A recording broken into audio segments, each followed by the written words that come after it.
भाई साहब ये बताइएगा, आपको लगता है कि गंदम बहरान की जिम्मेदार निगरान हुकूमत है, PDM-1 है या मौजूदा हुकूमत है? आपको क्या लगता है? बिस्मिल्लाहिर्रहमानिर्रहीम, इय्याका नअबुदु व इय्याका नस्तईन। देखिए सर, मैं आपको एक बात बताता हूँ, मेरा अपना तज्जिया क्या है, या आप ये समझ लें एक आवाम इसको कैसे देख रही है। आवाम ये देखती है कि जब आप कंस्पिरेसी कर ले, बदनीयती कर ले, जो मर्ज़ी कर ले, एक ऐसी हुकूमत को कि जिसके सारे पैरामीटर्स अच्छी तरफ जा रहे थे, उस हुकूमत को बाज़ लोगों ने मिल के किस वजह से हटाए, उसमें मुख्तलिफ राय आ रही है, उनके अपनी अंदर से आ रही है। कोई कहता है कि जनरल बाजवा ने हमसे 2019 में बातें शुरू कर दी है, कोई कहता है कि उन्होंने हम सबको बुला के ये बातें की हैं, कोई कुछ करता है, और उसके ऊपर अभी लोग कोई कस्में खा रहा है, कोई कुरान पे हाथ रख रहा है, और इसके बावजूद आवाम उनके ऊपर यकीन नहीं रख रही, क्योंकि मुख्तलिफ तरीक़ों से पता चल जाता है कि कौन सच है, कौन झूठा है। अब उसके बाद अगर हम देखें तो आपको पता चल जाता है कि क्या ये एक ही हुकूमत है, या इसके पीछे एक ही सोच है, या इसके पीछे एक ही ताकत है। वो पता चल जाता है आपके तसलसल से कि आपकी इकनॉमिक पॉलिसी क्या थी, या आपकी जो मैनेजिंग पॉलिसी थी वो क्या थी। जब भी याद रखें, जब भी बिज़नेस के लिहाज से देखें, जब हम किसी बड़ी कंपनी की मैनेजमेंट चेंज करते तो उनकी बेसिक चेंजेस आती हैं, उसमें उनकी उस चेंजेस की वजह से पता चलता है कि इंतज़ामिया बदल गई है। अब हम जब PDM देखें, जब पाकिस्तान तहरीक इंसाफ PMLN के बाद आई थी तो सारी सोच बदल गई थी, डिसीजंस बदल गए थे, उसके आउटकम शुरू में ख़राब थे, बाद में ठीक होने शुरू हो गए थे। जब पाकिस्तान तहरीक इंसाफ की गवर्नमेंट को नाजायज़ तरीके से हटाया गया, मतलब उस लिहाज से हटाया गया एक गलत तरीके से, तो जब वो उसके बाद जो आए डिसीजन है, उन्होंने उन सब चीज़ों को रिवर्स किया। उन्होंने यानी आप कहते हैं कि हुकूमत की कॉन्टिन्यूटी होती है, इसी तरह इदारों की सैंक्टिटी होती है। खैर, मैंने इस मौजू पर पूरे इस गंदम बहरान पर सब चीजें होती है ना, सब बात करनी है आपसे। अब मैं बता देता हूं, आपने उस पॉइंट पे आ जाऊं सर, मैंने इस पे मजीद बात करनी है आपसे, मैंने इस पे बड़ी डिटेल में आपसे बात करनी है प्रोग्राम के दूसरे हिस्से में, लेकिन मैं जरा ये जुडिशरी वाला मामला, ये कानून साजी पे आना चाह रहा हूँ ताकि मैं इस पे जरा मुकम्मल तौर पे बात आपसे कर सकूं। तहरीक इंसाफ जुडिशल रिफॉर्म्स के हक में है, इसमें तो कोई शक नहीं है, और माजी में आप चाहते भी थे, लेकिन नून लीग मुखालफत कर रही थी। अब नून लीग चाह रही है, आप मुखालफत कर रहे हैं, इसकी वो खास पर्टिकुलर वजह है सर? देखिए, उसमें ये हो जाता है कि दो तीन चीज़ें हैं। अगर फ़र्ज़ करें पाकिस्तान तहरीक इंसाफ उस वक्त कोई डिसीजन ले रही थी जिसमें किसी एक जज के लिहाज से कोई ऐसा उसको फ़ायदे के लिहाज से था, तो शायद वो उस वक्त भी ठीक नहीं कर रही थी। बात ये नहीं है कि पाकिस्तान तहरीक इंसाफ क्या कर रही थी, PMLN क्या कर रही है, फलाना है। इस वक्त जो जनरली एक बात सामने आ रही है, वो ऐसा लग रहा है कि जैसे ये जो चीफ़ जस्टिस साहब हैं, इन्होंने जो पाकिस्तान तहरीक इंसाफ के ख़िलाफ़ जो बल्ले के निशान लेने का किया, आपको याद होगा कि जब पेशावर हाई कोर्ट ने जो डिसीजन लिया, उसके विदिन 24 आवर्स बुला लिया गया था, और 1-2 दिन के अंदर अंदर डिसीजन भी खड़का दिया कि नहीं ये हो गया, फलाना हो गया, फलाना हो गया। उसके बाद से जो अपील हो गई है, मेरे ख्याल में 2 महीने हो गए, वो अपील लगी नहीं रही। अच्छा, उसके बाद ये चीफ जस्टिस साहब हमेशा कहा करते थे कि जो सीनियर मोस्ट जजेस होते हैं उनका होना चाहिए पैनल में, और जल्दी लगना चाहिए। फिर ये कहते थे कि जी जजेस को तनख्वाह मिलती है 6 दिन काम करने की।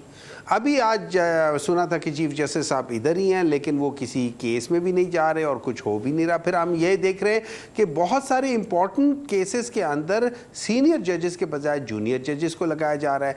तो जब हम ये सारी चीज़ें देखते हैं तो दिमाग में सवाल आता है, चाहे उसको आप वसवसा कह लें, कुछ कह लें, एक सवाल आता है। सवाल ये उठता है कि क्या ये उनको जो उनकी एक्सटेंशन हो रही है, क्या उनको किसी बात का सिला दिया जा रहा है? क्या कहीं कोई और अंडरस्टैंडिंग थी जिसकी बेसिस पे कुछ हो रहा है? देखिए, ये एक सवाल जन्म देते हैं। अब उसमें क्या सच्चाई है, क्या, वो तो फिर बाद की बात है। लेकिन मेरा ये ख्याल है कि अगर आप देखें, अगर आपने जुडिशरी में रिफॉर्म्स लाने, उसमें extension of the chief justice से कोई फायदा नहीं होगा। हाँ, आप ये जरूर आप चेंज लेकर आए कि आपका कोई केस 6 महीने से ज्यादा, लोअर कोर्ट्स में 3 महीनों से ज्यादा नहीं चलेगा। असल रिफॉर्म तो यही है ना, 6 महीने से ज्यादा नहीं चलेगा। साहब, असल रिफॉर्म्स तो यही है। असल रिफॉर्म्स ये है ना, आप जाके ये लाइन क्या फायदा है?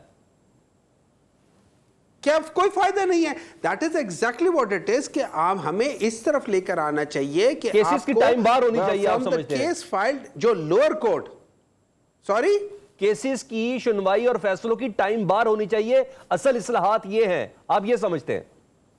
देखिए असल इस्लाहात यही हैं, और इसके अलावा जो सबसे बड़ा जो पाकिस्तान की जुडिशरी का जो धोखा, जो फरेब है, जो वो चीज़ है, वो है जो आप केसेस को डिले कर रहे होते हैं। आपने देखा है एक केस जिसको 2 दिनों में या 4 दिनों में या 4 मुख्तलिफ हेयरिंग में ख़त्म हो जाना चाहिए, उसके ऊपर स्टे ऑर्डर आ जाता है 6-6 साल, 7-7 साल, 10-10 साल।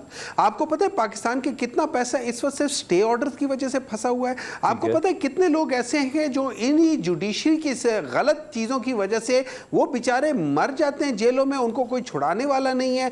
आपको पता है कि कितने बड़े बड़े लोग हैं जो कि इलेक्शन में हारने के बाद 5 साल पूरा मुकम्मल कर लेते हैं, लेकिन उनके खिलाफ केस ही नहीं हो रहा होता है। आपको पता है कि इस वक्त पाकिस्तान में एक एरिया, पाकिस्तान के अंदर एक एरिया जिसको कहते हैं कच्चे का एरिया, कश्मीर के पास है कच्चे का एरिया, उस जगह पे कच्चे के डाकू कहते हैं कि हमें पुलिस हमें दे रही है असला, वहां पे जो हुकूमत है वो हुकूमत कुछ नहीं कर रही। अब वो हुकूमत है जो सबसे ज्यादा उस एरिया में रह रही है। अच्छा, ये वो इलाका है जहां पे इस पुलिस के अलावा वहां पे रेंजर्स भी डिप्लॉयड है कितने अरसे से। ठीक है। तो इसके बावजूद जब चीजें नहीं हो रही तो हमें एक दफा सोचना पड़ेगा, जब हम रियासत की बात करते हैं और जब हम कहते हैं कि रियासत को नुकसान हो रहा है, तो हमें एक दफा पीछे हट कर देखना पड़ेगा कि पाकिस्तान वो कब से नीचे जा रही है, और ऐसी क्या बात है कि हम लोग वाकई नीचे से नीचे होते जा रहे हैं। हमारे वहां पे क्या गलत डिसीजंस हो रहे हैं, और उनमें से 2-3 मेजर डिसीजंस क्या हैं? हम लोग एक्सटेंशंस दे रहे हैं, हम लोग बजाय इसके के नीचे जो इंस्टीट्यूशनल रिफॉर्म्स करें, हम इंस्टीट्यूशन के हेड्स को एक्सटेंशन दे देते हैं, जिसमें शायद जजेस की मुद्दत मुलाजमत भी हो, लेकिन मुख्तलिफ नौयत के केसेस की टाइम बार्स भी हों, और पाकिस्तान तहरीक इंसाफ को एज ए अपोजिशन जमात उनके साथ अगर कंसेंसस डेवलप करके किया जाए तो तब आप इस बिल की हिमायत भी करेंगे जिस पर ये काम कर रहे हैं इस वक्त? देखिए, हम इसकी जरूर हिमायत करेंगे, लेकिन मेरे लिहाज से इसमें एक्सटेंशंस नहीं होनी चाहिए, इसमें उसको नहीं होना चाहिए, उससे कोई फायदा नहीं होगा। जो चल रहा है उसी तरीके से चलने दे, लेट द सिस्टम प्रिवेल, इससे कोई फर्क नहीं पड़ेगा, बल्कि ये सारी चीजें इसको आप आराम से लेकर जाते रहे। हाँ, आप जो जजेस के जो तायन करने का तरीका है उसको इंप्रूव करें, ताकि जो आपके अंदर जो लोग आ रहे हैं वो पढ़े लिखे लोग हैं, उनको पता हो कि डिसीजन मेकिंग कैसी है, वो नेपोटिज्म की वजह से ना आए, वो आपके मेरे जान पहचान वाले ना आए, वो किसी चीफ जस्टिस, किसी प्रूनी जज जो होते हैं उनके जो करीब वाले लोग हैं या उनका जो हल्का यारा होता है उनमें से ना हो, वो पॉलिटिकल जो प्रोसेस के थ्रू ना आ रहे हो कि भाई उनको पॉलिटिकल भर्तियां हो रही है कि अगर वो तरीके इंसाफ के लोग हैं तो उनको हम कर लेंगे फलाना है। आप उसको सिस्टम को क्लियर करें, और जब तक ये चीज नहीं होगी, एक बात याद रखें, मेरे लिहाज से